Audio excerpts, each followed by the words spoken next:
hello everybody, this is Lara Rubbelke and I'm here with Azure Friday, our special edition of Azure Friday on the go. And we're at the Build Conference. And right now I'm talking to Olivier Bloch, who is a Senior PM on IoT. And we're going to talk about some great announcements and some really exciting things that we've been delivering with IoT Edge. Correct. And how you can develop applications on the edge. So to start, what is the edge?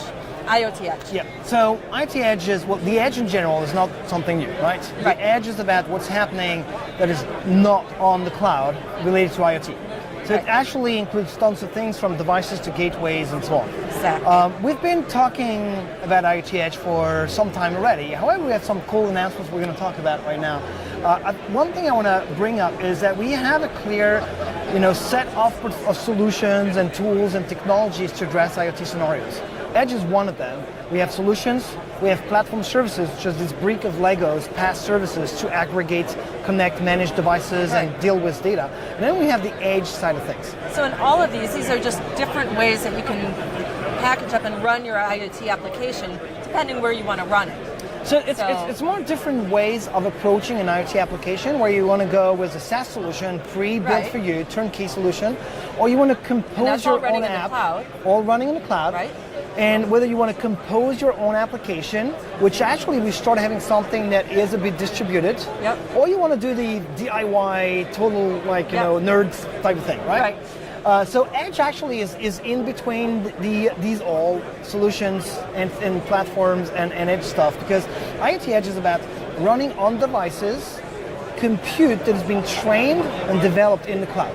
Okay. So examples of that, we've been running Stream Analytics, Azure Functions, your own custom piece of code as well on IoT Edge. Right. And so IoT Edge is a runtime and runs on Linux, on Windows, and various types of embedded devices. Here we have a Raspberry Pi running it. Right. And what you do is actually you will set up a configuration for your Edge devices, and through Azure IoT Hub, you will deploy that configuration, and the device will run different modules that are actually Docker containers that contain that intelligence that's been developed, trained in the cloud, but now they're running as close as possible to the source of data, and without any round trip to the cloud to resolve an anomaly detection or an image analysis or something like that. So this really helps for a lot of those occasionally connected scenarios, or manufacturing plants where you can't count on connectivity, or you may not want to. You need to run offline. So you have this not permanently connected scenario. You described some of them. One I'd like to mention is the cruise ship.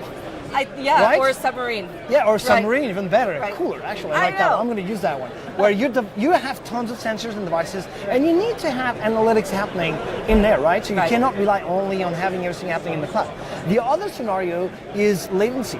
So you have this very smart algorithm that can do very smart things, and when you're running on a server in the backend, it's great, but for that data to go all the way up to the cloud and then to come back, there's so much unknown with various hosts, like DNSs, like gateways, whatever.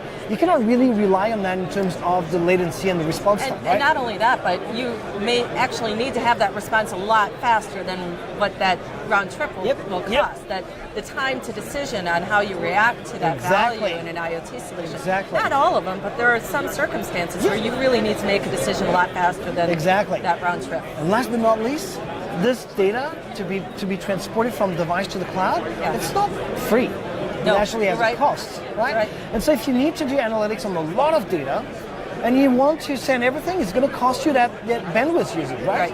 And so sometimes you don't want to send everything, especially when data is nominal and everything works well. It's useless, right? So what you want to do is detect that something is going wrong on the devices, and if something is going wrong, then trigger an alert, trigger a workflow, something like that, right? So this is the last type of scenarios where IoT Edge is interested. Right?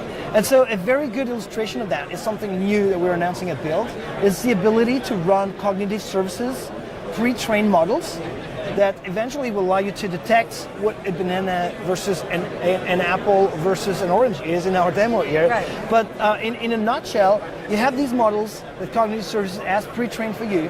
You can just pick and choose, export as a container that is compatible with Azure IoT Edge, and then just deploy that to your edge devices and run it locally on your devices. So this is where you use the cloud, the power of the cloud, to do that training against Yes. large volumes of data or small volumes, but it can be a very compute-intensive process to train that model. So you use the power of the cloud to do the training, and then you bring that trained model for the scoring down close to the device, or close to where that data is being born. Exactly. And that reduces the latency. Yeah, exactly. And that's a beautiful hybrid story. And because we actually created all these pre-trained models, all these cognitive services ones, I just used the vision one as an example, but there's tons of other more they can use down there.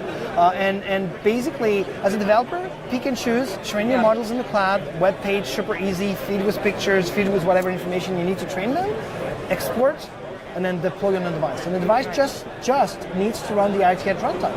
And once it runs that, it's connected to IoT Hub, you can deploy these Docker containers and seamlessly run them on these devices. Nice. Something else that we're just announcing is that we will open source the IoT Edge runtime. I did see that yesterday. Everything is going to run on the devices, including the runtime itself for IoT Edge. It allows you to manage that deployment of Docker containers, but also the communication between them, and also the communication with IoT Hub. Everything is going to be open source. We already have a repo with samples for IoT Edge, so it's github.com/azure/IoT Edge, and we will have all the source codes for the runtime there in a few weeks from now. Very good. That's going to be a great time, and that's where all of our developer communities can contribute, make this better, and really drive a lot of the improvements that we Exactly. And when we say open source, remember, we accept contributions. That's right. So if you guys see something that doesn't work well on IoT Edge runtime, send an issue, send a pull request, and we'll look into it. So that's over on GitHub, that's Azure IoT-Edge. Exactly. Okay, so get out there today and start looking at the samples. Get ready to start contributing. That's what I'm hearing. Okay. Now, where can I go to get started on IoT Edge? I know that you also talked about some kits and other things. So there are two things, right? First, we have a new starter kit that is available, which is based on the Raspberry Pi, which is the one we've been using at Build for some of the demos and so on. You can find it on our catalog, so we have a catalog that we'll add the URL to the video so that people can find it. And you can find this new starter kit for IoT Edge. The other thing, we just published at Build a new website called the IoT School. So, IoT School? IoT School. So if you go to aka.ms/IoT School, you can get end-to-end training, learning paths. You can go at your own pace. You can save your progress. You can learn about the various IoT technologies, including IoT Edge. And you can have fun at the same time because there's tons of tutorials, hands-ons, in addition to IoT show videos or other training material. It's just super easy to find it now and to walk your way through your learnings for IoT. Absolutely. That sounds like the one-stop shop for getting up to speed. And exactly. You're making my 100 marketing level pitch. to 400 level. So that's great. All right. Well, thank you very much, Olivier. Thanks, Lara, for coming by. It's really nice talking to you soon. again. So this has been Azure Friday, and we've been learning about IoT on the Edge.